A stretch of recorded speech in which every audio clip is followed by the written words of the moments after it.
Olá, sejam bem-vindos ao nosso 4º Congresso Internacional de Tecnologia na Educação do Unisalesiano. Eu sou o professor Ilinho, coordenador do curso de Educação Física, e estou hoje aqui com o Matheus Conte, ex-aluno da casa, que vai estar falando um pouquinho sobre treinamento de força para Endurance. Um tema bastante importante aí, tirar alguns mitos, algumas verdades em relação ao assunto. Então, desde já gostaria de agradecer a sua presença, Matheus, estar aqui conosco, disponibilizar seu tempo, seu conhecimento. Seja muito bem-vindo de volta a casa.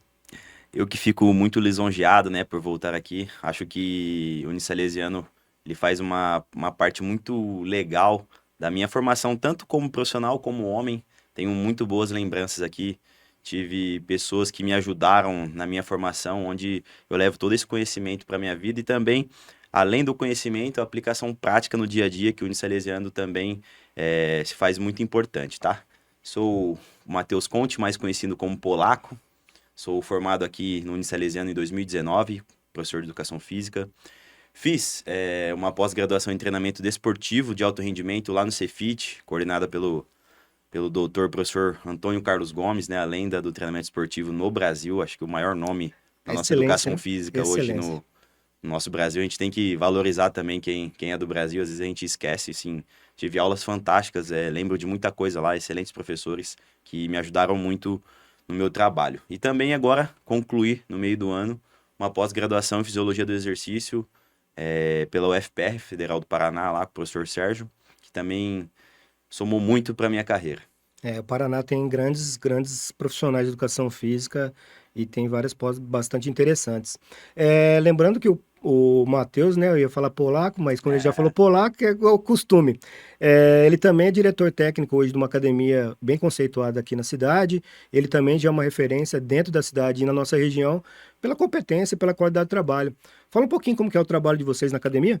Bom, para começar, né, eu era personal trainer e tinha um estúdio de treinamento personalizado na Clínica Schiavon, onde é propriedade do professor Marcos Schiavon, que é aqui da casa do Unisalesiano também. Exato. E juntamente ele com o Dr. Marcelo, que é o nosso ortopedista, médico de esporte lá da Água Viva, eles decidiram abrir o centro da Água Viva com um trabalho multidisciplinar, onde a gente abrangesse o atleta ou a pessoa de uma forma completa e onde nós falamos da mesma língua.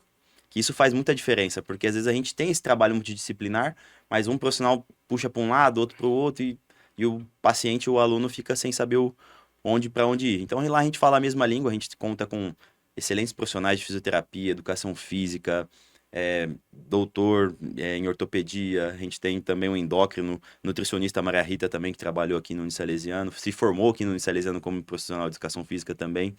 Então, assim, se for falar o nome de todo mundo, eu vou acabar esquecendo e vai ser uma responsabilidade.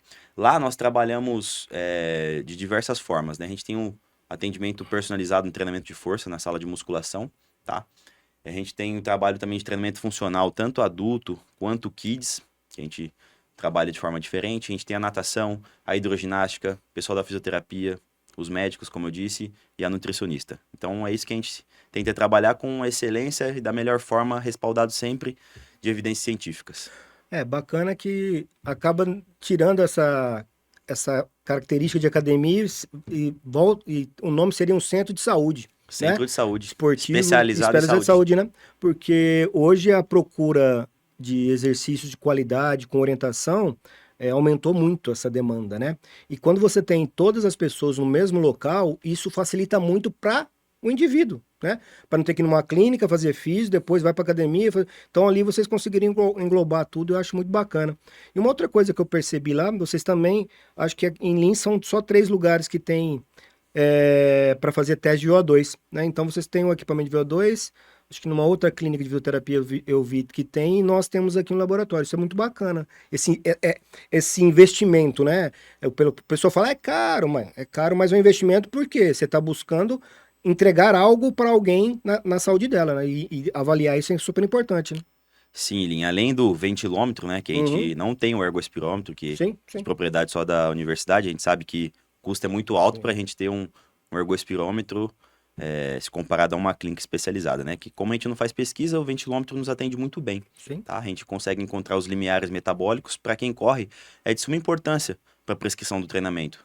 Tanto se você faz sua planilha ou algum profissional que te acompanha, você dá aqueles dados para ele, fica muito mais fácil para ele te dar um direcionamento, onde você está, onde você pode chegar, e a gente presta um relatório para a pessoa e ela sai dali sabendo qual é o seu limiar 1, limiar 2 e até a velocidade de VO2. Bacana, aí você consegue trabalhar as intensidades adequadas, né, do treinamento personalizado, que é o mais correto, né? Ainda mais devido às individualidades biológicas, entre outros contextos. Então, já que você falou de correr, e aí vamos entrar no nosso assunto aqui, que é treinar força para quem faz endurance, né? Então, o pessoal que gosta de correr, o pessoal que gosta de fazer atividade física, que trabalha com longa duração, longa duração de percurso, maratonistas, 10 km, essas novas provas, que 5 km, que tá em ascensão, né? E é, aí a gente vai tentar entender para que serve, então, esse treinamento de força para esse grupo do Endurance. Bom, primeiramente, o treinamento de força para o Endurance ele é para diminuir o risco de lesão. A gente não fala prevenção de lesão desde a época da faculdade, teve algumas pesquisas aqui que provaram que prevenir lesão é muito complicado, a gente sabe que é multifatorial, mas a gente sabe também que o treinamento de força é padrão ouro para diminuição desse risco da lesão, ou seja, você vai diminuir o risco de lesão. Diminuir o risco de lesão, você tem uma longevidade maior no esporte, você tem menos pausas no esporte, então assim, eu considero que o atleta não estar machucado já é um ponto positivo, melhor do que você sobrecarregá-lo. Segundo, o treinamento de força ele serve para economia do movimento. Vamos explicar de uma forma mais fácil, mais palpável o que é essa economia do movimento. Pensa que um carro A e um carro B, eles têm a mesma força, é o mesmo carro, só que um carro A com 5 litros de combustível, ele vai percorrer aí 50 quilômetros. E o carro B com 5 litros de combustível, ele vai percorrer 60 quilômetros. Esse carro que percorre 60 quilômetros, ele é mais econômico. É assim com a nossa fisiologia. Eu consigo melhorar a performance do atleta no treinamento de força, se bem prescrito esse treinamento, onde ele não vai melhorar o seu limiar, o seu VO2, mas de uma forma que ele consiga ser mais econômico através dos seus tendões, através dos seus músculos, através da parte neuromuscular inteira. Então isso que é a economia de movimento. É interessante, né? Porque falando assim, fisiologia bem rasa, vamos dizer assim, essa melhora da fibra muscular em exercitar é onde ele vai conseguir tardiar, né, a fadiga muscular, consequentemente, ela vai perdurar por mais tempo, melhorando o seu percurso de endurance. E também, quando eu tenho melhora das fibras, Consigo mais rápido também, que eu esqueci de falar, viu? exatamente, vai mais rápido, porque também eu melhoro a minha ação mecânica do movimento. Eu não preciso fazer tanta força para o mesmo exercício. E quando eu tenho essa adaptação muscular do treinamento de força, que é fantástico, né? Ele é fantástico, eu consigo melhorar essa minha performance. E isso, até na minha tese de mestrado, eu também tentei melhorar o treinamento de força para ver se melhorar a VO2. Não melhora realmente. E isso ficou na minha tese de mestrado, ele tem isso. Mas a economia de movimento já tem, depois a gente vai falar um pouquinho mais para frente aí, alguns estudos que realmente mostram essas melhoras. E é muito bacana essa linha de trabalho do treinamento de força, né? Porque o pessoal fica meio que muito restrito à questão que também a gente vai falar um pouquinho mais para frente, da questão de ficar forte, não é isso, né? O músculo vai ficar forte. Essa é a ideia para melhorar a performance do atleta, né?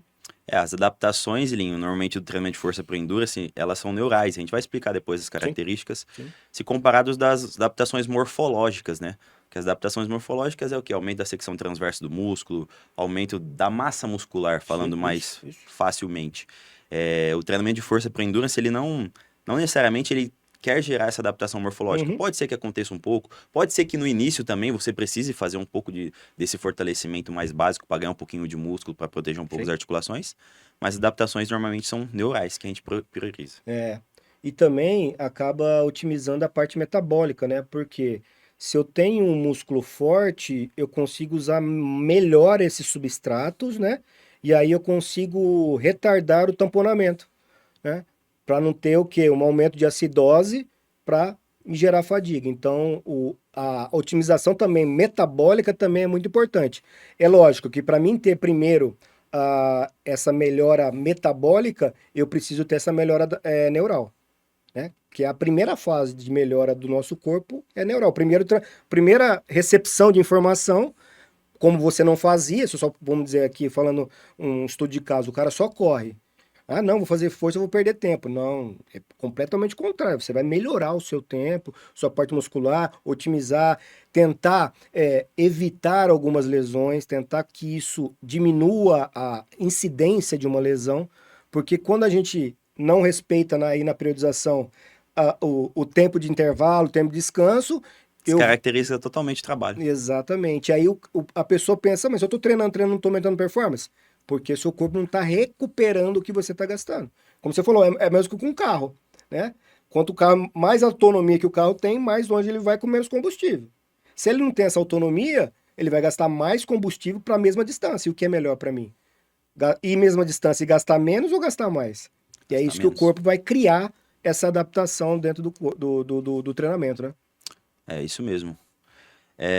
Vale lembrar também que eu lembro de uma aula do professor Erlinho agora, eu lembro de vários insights de vários professores que ele fez uma pergunta para a turma. Olha, ele caracterizou uma pessoa lá, sedentária, obesa, com diabetes, e ela quer correr. Será que vale a pena ela com esse sobrepeso todo, com esses problemas de saúde, eu colocar ela na esteira para começar a corrida? Talvez não, porque as adaptações, igual ele falou, primeiro são neurais. A gente tem que fazer o quê? Um fortalecimento. Educar ela no movimento, fazer ela perder peso. Lógico, a gente sabe que perder peso não é só exercício, é uma restrição calórica. Ela começar a ter uma alimentação melhor, diminuir o seu peso, fortalecer. Talvez começar na bicicleta, que a mecânica favorece mais as articulações. E depois a gente inseri-la numa corrida. Porque se ela deseja isso, a gente notar que ela tá legal, ela tá forte, ela tem que correr sim, porque é uma coisa que ela gosta. E o melhor exercício também, que o professor Lin falava, é aquele que você gosta. Sim. Entendeu? Mas antes disso, eu não posso colocar ela para correr. Teve uma polêmica aí de alguns profissionais no Instagram, famosos da corrida, que uma parte defendia assim, não, a pessoa tem que correr, sedentarismo mata, não enderece. Ela vai machucar depois, mas a gente cura e tal, faz uma canelite, não sei o quê. Aí eu peguei uma fala de um professor que eu falei, poxa, esse cara é mais polido. O que ele falou? Gente, a gente tem que estratificar o risco. A gente tem que estratificar o risco. A gente tá falando agora do treinamento de força só para corredores, mas para quem quer correr? Será que é ideal eu já colocar ele na corrida? Será que não é melhor, talvez, começar com uma caminhada, uma bicicleta, fazer um fortalecimento? Aí sim, um fortalecimento geral mesmo no início, ensinar ele a fazer o movimento de um agachamento, de um afundo, de um leg press, que seja, para depois ir inserindo ele aos poucos na corrida? Isso é muito mais interessante, porque a gente vai prevenir o risco de lesão, que eu falei lá no começo. Porque não adianta nada eu falar para ela assim, não, correr é bom mesmo. Todo mundo sabe que correr é bom para a saúde. Comece a correr aí, daqui a um mês ela tá toda arrebentada, meu. Sim. E aí a questão das fadigas periféricas e a fadiga central, né? De repente ela tem um condicionamento, mas não tem força muscular para exercer. E é o que acontece, né? Na grande maioria. Porque por mais que a pessoa seja sedentária, ela tem, vamos dizer assim, não tem nenhum tipo de problema de saúde, vamos dizer assim, né? Respiratório, alguma coisa pulmonar, alguma cardíaco, ele tem um condicionamento central bom.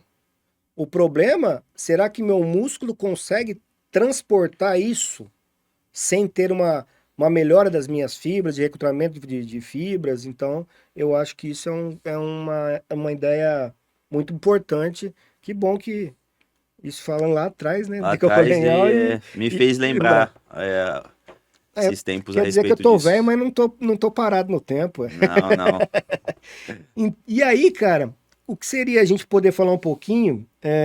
Você até falou um pouco, não sei se você quer falar mais um pouquinho, sobre a diferença da melhora do VO2 e a economia de movimento. Acho que ficou claro para nós aí que eu melhoro a força, mas o VO2 eu não melhoro, mas eu otimizo as ações metabólicas, melhoro a minha resistência muscular, previno, né, lesões,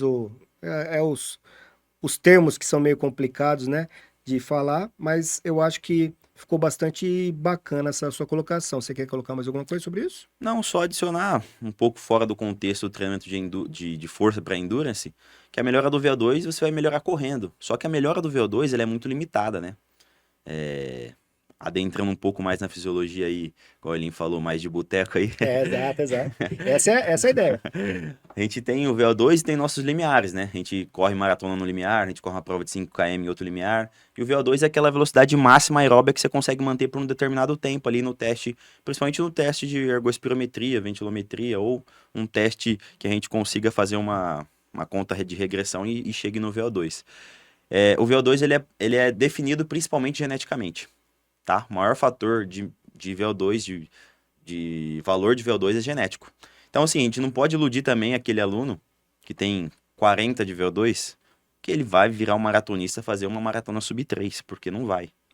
Porque geneticamente a gente sabe que com treinamento a gente vai melhorar ali o cara iniciante no máximo, assim, estourando 20%.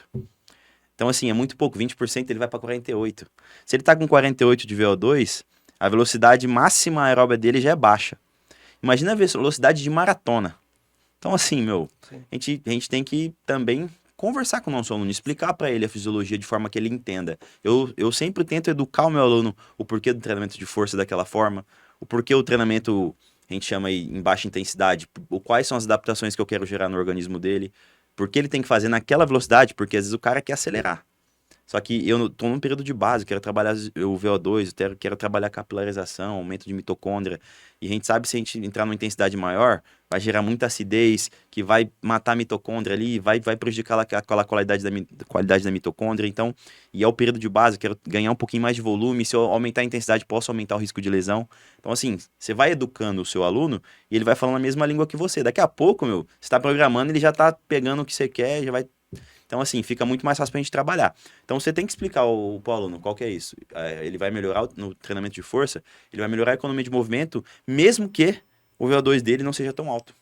E falando um pouquinho mais, fiz um curso em Curitiba, fora da pós-graduação, acho que em junho, maio, acho.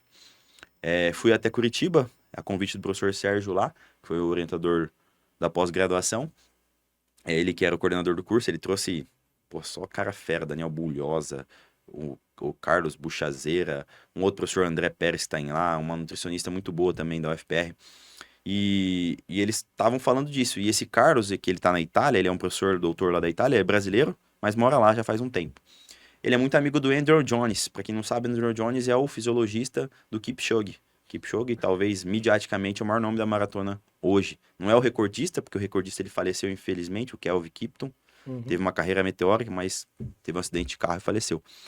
Ele falou o seguinte, que o Andrew Jones fez uma pesquisa com o Breaking Two, que ele queria fazer a maratona sub-2. Ele pegou os 20 melhores tempos de maratona, colocaram os caras para treinar lá num lugar na Inglaterra, fizeram avaliações e deram uma periodização para eles, avaliações, periodização, treinamento, tudo de acordo com o que melhor tem na ciência.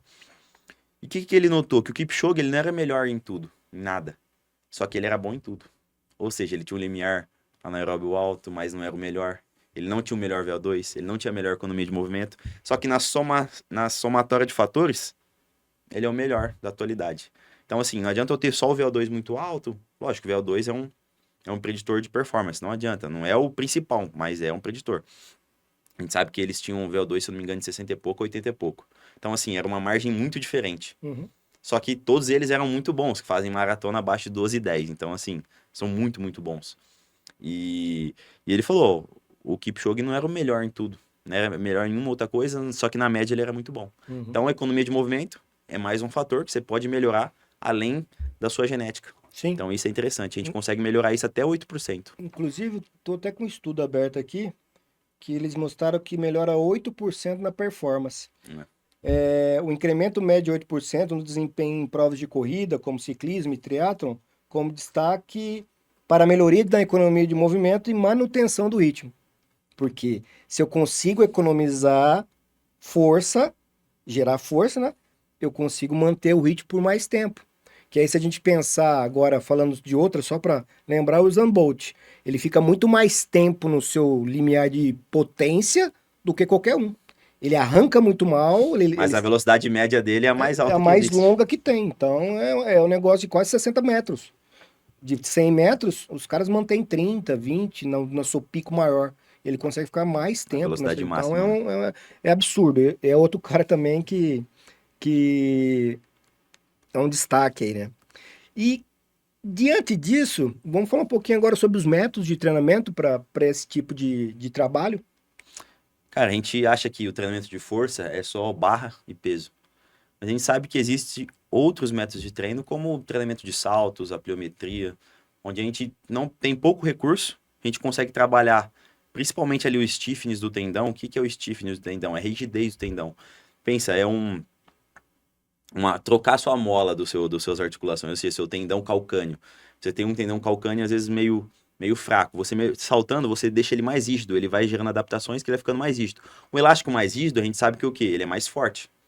Ele sendo mais forte, você consegue empurrar o chão e fazer uma propulsão maior. Fazendo uma propulsão maior, você tem uma economia de movimento maior, um dispêndio energético menor. Isso é interessante numa corrida de longa distância, gastando menos energia a cada passo, consequentemente eu vou ter uma reserva de energia maior. É aquele que a gente falou no começo. A gente consegue correr numa velocidade maior ou a gente consegue perdurar por mais tempo, porque a gente está com ATP ali ainda. E os métodos de treinamento, a gente tem vários, né? Pliometria, LPO, adaptados de LPO, né? Que eu falo isso, eu não faço LPO, por exemplo, estou treinando uma aluna de corrida lá na Água Viva, a Juliana. A gente utiliza também o levantamento de peso olímpico, mas, pô, você faz aquele levantamento olímpico pesado? Não. Eu uso adaptações onde eu consigo transferir a potência do levantamento de peso olímpico para a corrida. Por quê? Levantamento de peso olímpico, a gente sabe que a gente faz a tripla extensão. Fazendo essa tripla extensão é semelhante ao quê? A corrida. Quando a gente faz a corrida, a gente faz a tripla extensão a cada passo. O que é? Estender tornozelo, joelho e quadril. A gente não percebe, mas a gente faz. O que acontece? A cinética e a cinemática é muito parecida com a LPO, com os adaptados de LPO principalmente. A gente não trabalha com altas cargas, existem pesquisas lá de diversos movimentos, onde a gente tem uma potência ótima. Então a gente utiliza ali a máxima da força, curva, velocidade, dependendo da programação. Se a gente tiver num período, num bloco ali de mais potência, a gente trabalha com menos peso, movimentos mais simples, mais saltos. Se a gente quer desenvolver um pouco mais de força, a gente está um pouco mais longe, a gente faz um exercício ali de clean, mais complexo, com um pouquinho mais de peso, para ela desenvolver também essa força e potência. Então, assim, a gente tem diversos métodos. A gente tem o VBT, que é um treinamento baseado em velocidade. Hoje, a escola espanhola estuda muito. Só que o VBT, ele é apenas um monitoramento daquilo que já era para ser feito, né? Uhum. Por exemplo, se eu for fazer um agachamento para um atleta, eu não vou fazer lentinho para pegar mais. Igual o bodybuilding trata. Vai devagar, controlado na subida.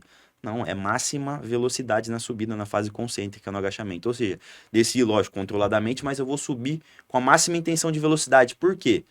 Subindo na máxima intenção de velocidade, eu melhoro também a potência. Porque fisicamente, potência é o quê? Força versus velocidade. Uhum. Então, ou seja, eu não preciso mexer só na massa, que é o peso da barra. Eu posso aumentar minha velocidade. Uhum. Os estudos mostram que se eu estou fazendo uma velocidade maior, com a mesma massa da barra, se eu agacho com 20 quilos, eu faço lá 1 metro por segundo.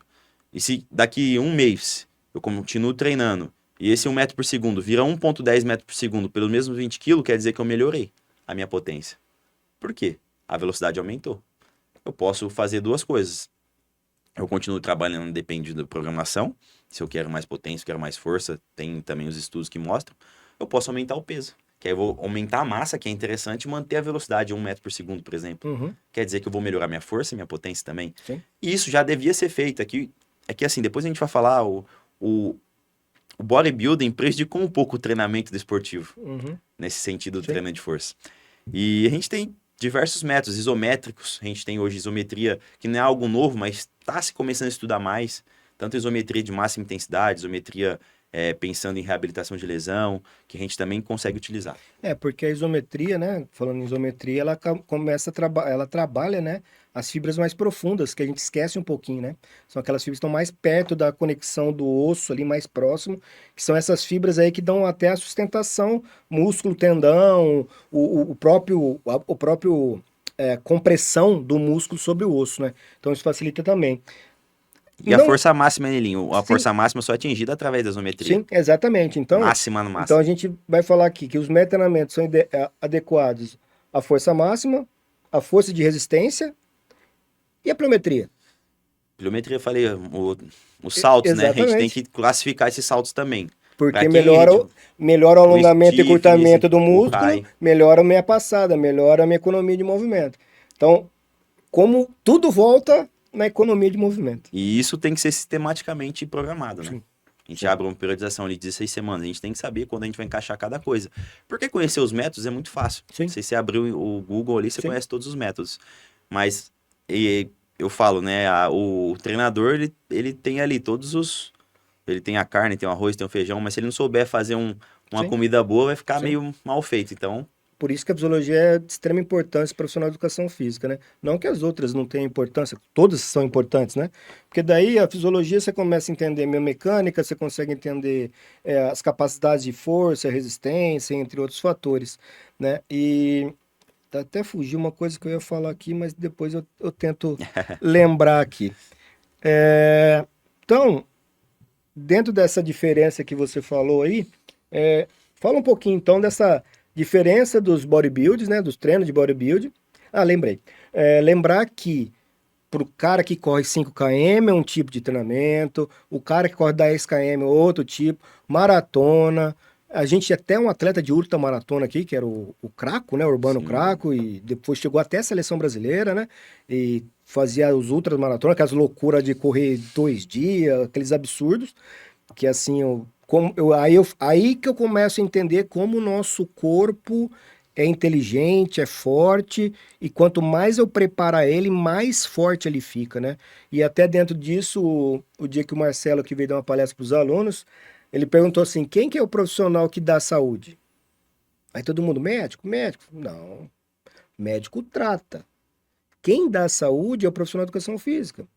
Porque através da nossa intervenção, nós melhoramos performance, melhoramos qualidade de vida, diminuímos índice de glicemia, hipertensão, diabetes, obesidade. Então nós vendemos a saúde, né? Entre aspas, né? Porque isso é meio que místico, né? Porque tudo é o médico. E bom que o Marcelo ele tem essa visão. Inclusive, ele confessou para mim que ele queria até fazer educação física um ele dia. começou educação física esse ano, Ah, inclusive. que legal, que bacana, fico muito feliz. Ele começou porque ele valoriza muito a nossa Sim, profissão, sim, né? É um sim. cara que, sim, Ele sempre gostou de sim, treinar eu sou também, né? muito grato a ele, né? Sim, Por tudo que ele já fez por mim, assim, a respeito de sempre indicar clientes, assim, a gente ter sempre uma amizade, depois ele vê que os clientes dele estão tendo resultado, eu treiná-lo por muito tempo, sim. ele ter uma melhora, então, assim, ele sempre me elogiar, assim, a respeito do meu trabalho, me convidar para ser o responsável técnico da Água Viva, ele e o Marco, então, assim, Uhum. ele é um médico que enxerga a educação física de suma importância. Não De é só aquele como ali, ela precisa ser enxergada, vai lá né? caminhar, fazer uma academia. Não, ó. Procura lá o Ilinho, pede pra ele programar um treino pra você de força assim, assado. Olha, Polaco, ela é corredora, tá tendo muita lesão, ela faz um treino assim. Eu vi que o treino dela tá errado, porque ele conhece de treinamento, ele Sim. conhece de ciência. Então, Uhum. pô, você não pode me ajudar? Treina ela conforme deve treinar. Pô, aí o cliente melhorou. Então, pô, pra ele é uma devolutiva boa, pra Sim, cliente é uma sim. melhora. Então, isso é Os importantíssimo. dois alcançam os objetivos da profissão, né? Sim, sim. Então, e daí vamos lá. Qual que é a diferença do bodybuilding, né? Os tradicionais e o treinamento de força que você acabou de falar aí pra nós aí. Cara, já deu uma pincelada Isso. aí, mas o treinamento de força é das academias tradicionais, quando a gente é garotão, quer entrar na academia, quer ficar forte, é o treinamento visando somente a hipertrofia, né? As adaptações neuromusculares. Como que é a característica desse treinamento? A gente faz ali a nossa série ali de 8 a 12 repetições em média, perto da falha ou até a falha muscular, tá? O descanso não é acima de 2, 3 minutos, como a gente descansa no treinamento de força especial para o esporte, tá? Então ele é um treinamento que gera muito dano muscular. Gerando muito dano muscular, isso não é interessante para o atleta de endurance. Por quê? O atleta de endurance ele vai treinar depois, no mesmo dia ou amanhã. Imagina só ele treinando, ele começar a treinar até a falha, um treino de agachamento, leg, extensora, e no outro dia ele ter que correr um treino de tiro de 5 de 1.000, 5 tiros de 1.000. Pô, consequentemente, ele vai estar fadigado, lactato ainda vai estar um pouco mais rápido e, consequentemente, a qualidade do treino dele vai diminuir. Isso é o maior erro do profissional de educação física. Pô, academia é bom, treinamento de força melhora a economia do movimento, mas sabe que eu sei aplicar? Essa é a diferença. Já o treinamento de força especial pro endurance, ele não gera tanta fadiga como o treinamento para o bodybuilder. A gente fica longe da fadiga. Porque a hora dele fadigar no treino da corrida, certo? Ali a gente quer as adaptações neurais. A gente sabe que estímulo neural, estímulo de força, não se melhora com fadiga. Sim. Melhora um pouquinho até no começo, melhora, mas depois fica limitado. E começa a vir as adaptações morfológicas. Essas adaptações morfológicas que é a hipertrofia talvez não seja interessante, porque o peso do atleta aumenta, consequentemente a relação peso-potência diminui, E ele, em vez de ficar econômico, ele fica mais lento. Vou ter que fazer mais força pro Em se arrasto. tratando de atleta de alto rendimento, eu nunca treinei um atleta de alto rendimento ainda. E eu ia ter que ter muito mais cuidado, até às vezes, pô, fazer um terra vai dar uma hipertrofia ali nos paravertebrais, nos braços. Então, pô, vamos usar uma outra estratégia que não gere tanta hipertrofia no tronco, nos braços. Por quê? Se a hipertrofia de tronco, de braço, que seja meio quilo, 1 quilo, vai prejudicar ele na corrida, porque ele é um atleta que trabalha com o limiar sim de erro. Ele não Uhum, pode errar, ele não sim. pode ganhar peso, mesmo Uhum. que seja músculo, principalmente no tronco. Então, assim, você falou assim as metodologias de treino, elas são diferentes, né? Lógico, a gente trabalha sistematicamente, mas tem uma revisão ano passado que foi muito comentada pelos treinadores, pelos pesquisadores, que é assim, gigantesca essa revisão. E ela notou o quê? Se você corre ali até 12 quilômetros por hora, que é uma velocidade acima de 12, se fazer uma maratona acima de 12 quilômetros por hora, você é um cara bem condicionado. O treinamento pliométrico é até mais interessante que o treinamento de força máxima, tá? Porque esse cara ele é pouco econômico, os tendões dele não tem um stiffness legal. E o cara que corre acima de 12 quilômetros, ele é um cara muito rápido já. Então, ou seja, ele dá tiros rápido, ele faz sprint rápido. Consequentemente, esse CAI, que é o alongamento e encurtamento dele, Uhum. é mais eficiente do que aquele que faz uma velocidade menor, média. Então, esse cara que trabalha acima de 12 km por hora, ele precisa de mais força máxima e talvez um pouco menos de pliometria. Lógico, isso aí vai ser sistematicamente periodizado, programado. Ele vai trabalhar toda essa curva força-velocidade, mas ele tem que subir um pouco mais a força máxima do que aquele que ainda está na pliometria de baixa intensidade. E falando em pliometria em baixa intensidade também, lembrei agora, existe uma polêmica esses dias aí, uma menina fez um react aí no Instagram, assim, dona da verdade e tal, falou que a gente não precisa fazer mais educativo de corrida. Pô, todo mundo tá errado, os atletas olímpicos estão errados, o pessoal novo agora tá certo, que treina Uhum. fulaninho ali que corre a 8 km por hora. Uhum. O educativo, ele pode te ajudar na educação da corrida? Pode, só que o principal fator dele é a melhora da força. Por isso que você tem que fazer o educativo rápido, você tem que bater e tirar o pé do chão rápido, porque vai melhorar o quê? Alongamento e Muito encurtamento importante. desse tendão, vai melhorar esse stiffness. Então, você não é perda de tempo, você tirar um tempo do seu atleta ali, 3 vezes da semana, gastar 10 minutinhos do educativo. Você vai somatizar nessa economia de movimento também. Então é um treinamento de força, ele não é um treinamento de melhora da biomecânica. Porque todos os estudos que tentaram melhorar a biomecânica deram errado da corrida. Porque a gente já nasce correndo, a gente tem a nossa biomecânica. E o que melhora a nossa mecânica de corrida é correr. Quanto mais a gente corre, quanto mais anos a gente vai correndo, melhor a gente fica correndo. Mais eficiente a gente fica correndo também. Então, Uhum. assim, o educativo é um treinamento de força também. Sim, sim. É um pliométrico de baixa intensidade. Velocidade e melhora a mecânica do movimento. Nós sabemos que quanto melhora a mecânica, melhora a performance. E se eu não trabalho o educativo, que é a mecânica específica do movimento, então eu posso parar de chutar bola, de fazer treino de ataque no vôlei, de arremesso do basquete, porque eu já tenho. Para que eu vou treinar o movimento? Vamos só jogar, né? Aí vem a questão do treinamento global, e aí as outras áreas envolvidas. E a gente sabe, a fisiologia, o pessoal chama que a gente é muito chato para essas coisas. Mas é que fisiologicamente falando, todo o contexto tem a sua importância. É lógico que você não pode dar educativo, um mês, ficar preocupado com o educativo um mês antes da prova, 15 dias antes da prova. Não é isso que nós É um estamos processo de falando. longo prazo. Exatamente. E até a questão dos volumes e intensidades, vai depender quando é a prova. E aí que você falou, como eu mexo com esses ingredientes, né? É essa que está o grande legal da educação física. O que que eu faço com as capacidades, com o volume, com a intensidade, com o sedentário, com o atleta de 5, o atleta de 12. Então, esse monte de informações que nós temos é importante, né? Só complementando aí a nossa pauta a respeito do diferente treinamento de bodybuilding para atleta de endurance, além da falha, a gente tem um tempo de descanso também. Porque às vezes o que é mais usual nas academias, 1 minuto, 1 minuto e meio, até 2 minutos ali de descanso, a pessoa já entra para uma nova série. Que ela quer sentir, ela gosta. Se é a minha mãe, que não é atleta, é legal, tem que fazer esse treinamento meio bodybuilding para ganhar uma massa muscular, interessante, não é ruim, é bom para outros fatores. Mas pensando em performance, que é o que a gente está debatendo, não seja interessante. E o descanso ser um pouco maior. Com uma baixa repetição, porque eu preciso fazer 3 de 8, se eu posso fazer 5, 6 de 4. Os estudos mostram que se eu diminuir o mesmo peso que eu treino, supomos que eu não tenho treinador, estou em casa, estou correndo, quero melhorar minha performance. Uma estratégia simples. eu faço 3 de 8 agachamentos. Eu posso fazer 5, 6 de 4 repetições, com a máxima intenção de velocidade na subida, que é a fase concêntrica, longe da fadiga, descansando aí 3 minutos por série, no mínimo, de 2 a 3 minutos no mínimo, que eu vou ter uma ressíntese da creatina fosfagênica, que é a nossa primeira energia, que é a nossa energia mais potente, e entre 95% mais ou menos, e a gente vai entrar na outra série descansado, sem fadiga, e a gente vai aproveitar da outra série e fazendo ali 5, 6 séries, vamos ter um volume legal, consequentemente a gente vai melhorar nossa força de membro inferior, que é o salto contra movimento, que é os testes que a gente realiza para ver se melhorou mesmo no longo prazo, e a gente vai, consequentemente, melhorar nossa economia de movimento, com ajustes simples no treino. É só isso? Não. Mas é uma das estratégias. Então, se você tá aí, não sabe o que fazer, teste esse momento e comece a fazer. Porque a ideia, né, do treinamento para esse público não é destruir a fibra muscular como na hipertrofia eu preciso, né?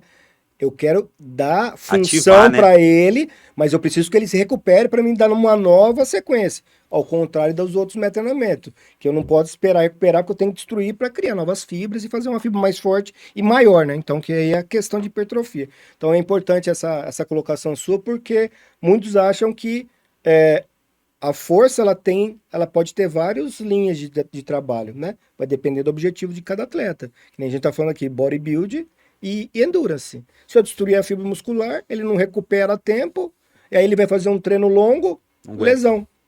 Ou lesão, né? Ou não aguenta ou lesão. Então, essa colocação foi E essa é a bastante maior bacana. queixa, né, dos atletas que não treinam força. Ele fala assim, mas eu já testei na academia no outro dia, na semana eu não aguentava correr. Minha performance diminuiu. Ou eu não quero ficar pesado. Mas Sim. calma, você não vai ficar pesado com um treino com baixa fadiga. Porque a gente sabe que tem que chegar perto da falha ou até a falha para gerar um estímulo de E também hipertrofia. o atleta tem que entender que ele está passando por uma adaptação, né? É uma coisa nova para ele. Para quem não treina a força, realmente vai diminuir um pouco a performance no início. Sim. E tem que acontecer isso. Se não normal. acontecer isso, alguma coisa vai estar errada, né? Então, porque daí a minha intensidade do meu treino não foi adequada para gerar as adaptações que eu preciso para melhorar a performance. Então é importante deixar isso claro e como você falou, né? Conversar com o meu aluno, com o meu atleta, é assim, vai acontecer isso, pode ficar tranquilo que depois vai recuperar, que é importante, né? Essa pedagogia, essa conscientização do atleta, aprendi com o professor Ricardo Rambo que o Yuri Verkhoshansky ele ensinava aos atletas. Sim. No entanto, alguns atletas deles se tornavam depois professores, Exato. mestres. Por quê? Via ali a ciência na prática, o treinador deixava tudo esclarecido, a gente vai começar a saltar por causa disso. Então, assim, essa conscientização, essa orientação faz parte do processo de treino também. Sim. Mesmo que eu, por exemplo, não treine atletas profissionais, mas eu tenho atletas de base de outras modalidades que eles já estão cientes do que eles estão fazendo. Isso é interessante. E o que vai acontecer durante todo o processo. E ele começa a questionar até o treinamento de outros. E ele vem trazer a mim. Aí eu falo, olha, não vou opinar muito e tal, porque é antiético, mas talvez eu faria diferente. Exato. E assim, pensando então, podemos fechar aqui que a força é a peça-chave para evitar uma lesão, por exemplo. É a nossa peça-chave. Pensando em diminuição de risco de lesão, ela é mais importante que os outros atributos. Eu voltei nisso porque naquele mesmo outro estudo mostrou que 35% teve redução de lesões. A diminuição significativa de lesões musculares e articulares, com melhora notável na recuperação pós-treino. Então, o meu treino eu recuperava melhor do que antigamente. E ainda, eu fico mais resistente à fadiga durante sessões intensas. Então só tem coisa boa, né, Lin? Então, força para quem quer fazer endurance caiu muito bem aqui para nós hoje no nosso bate-papo aqui. E eu, sim, dentro do que nós falamos, é importante que os alunos, né, busquem essa palestra, né, que vai estar no congresso, no dia de 9 a 10 de outubro, já estão abertas as inscrições, inclusive. E então, uma outra coisa para antes da gente fechar mesmo. E os mitos e verdades aí em relação a essas questões de força, endurance? Quais são os mitos, quais são as verdades em relação a isso? Então vamos voltar mais ou menos tudo que a gente falou, né? Porque não tem mais nada Sim, novo sim, para sim, falar. sim. Os mitos são, primeiro, você não vai ficar pesado, você não vai ficar pesado, musculoso, até porque um bom treinador de força para o esporte de endurance, ele não vai deixar você pesado, tá? E nem lento. E nem lento. Ele não pode igual você disse, uma hora ou outra, principalmente no início ali da temporada, você vai perder um pouquinho a performance nos treinos? Sim. Vai sentir um pouquinho lento? Sim. Só que o treinamento de força, ele não pode deixar lento a temporada inteira. No dia da prova, você tem que estar com a perna solta, irmão. Sim. Você tem que estar forte, resistente, com os treinos de corrida em dia, tá? E o que melhora a corrida não é só o treino de força. A gente tá falando de treino de força, mas é uma pequena parcela. A gente viu Sim. a melhora até 8% da Isso. performance. Então, assim, é pouco, ajuda muito. A gente também diminui o risco de lesão, isso é interessante. Mas, assim, não se apegue somente ao treinamento de força. A gente sabe que o treinamento de corrida, ele é volume dependente também. Lógico, volume dependente de forma adaptada, progressiva. Só que se pegar os atletas maratonistas de altíssimo nível, os caras fazem 200 quilômetros na semana, até 300 quilômetros, dependendo da semana de pico. Uhum. Por que eles fazem isso? Porque é volume dependente. Sim. Então, assim, lógico, ó, 80% em Z2 ali em baixa intensidade, em limiarzinho, só que é o volume dependente. Então, eles fazem isso e fazem um treinamento de força também. Então, não vai te deixar pesado e não pode te prejudicar no próximo treino, não pode deixar lento. Lógico, no começo tudo bem, mas depois a gente sabe que não pode deixar lento. Verdades. Diminuição do risco de lesão, melhora da economia de movimento, que consequentemente melhora a performance, tá? Melhora do stiffness do tendão, que isso é muito interessante, que é o círculo alongamento e encurtamento. E dentre outras melhoras do treinamento de força geral, né, que é melhora do disparo neural, recrutamento de unidades motoras, coordenação intra e intermuscular, que é interessante, é como se o seu corpo fosse mais eficiente em contrair a musculatura certa e relaxar a musculatura antagonista. Isso também é interessante, isso é uma característica geral do treinamento de força. A gente tem os benefícios de saúde também, hipertrofia concêntrica do miocárdio. A gente tem a resiliência também, porque treinar com agachamento pesado exige bastante da nossa concentração, do nosso foco. E isso aí, o treinamento de força, ele melhora de uma forma geral. Então, acho que é isso. Se você tiver alguma coisa para complementar, professor. Não, é só um outro mito, né? Que força melhora o VO2, né? Isso é um Força não mito. melhora o Não VO2. melhora o VO2. Então, não queiram treinar força e melhorar seu VO2, que isso não vai acontecer. É correndo. É correndo E mesmo. geneticamente. Geneticamente. E lembrando, então aqui, pessoal, dando uma resumida, como é importante ter um profissional de educação física com conhecimento, né? Para que as pessoas possam melhorar a sua performance. Porque são vários requisitos importantes que só o profissional de educação física vai ter. Eu posso ter um cara técnico, mas ele não vai entender como o meu corpo funciona por dentro. Para gerar aquele movimento que ele é técnico, como que acontece? Encurtamento, alongamento, força, hipertrofia, economia de movimento, entre outros fatores. Então, os fatores fisiológicos são importantes, né? E o profissional de educação física, ele tem que ser, né, o cara mais importante nessa área.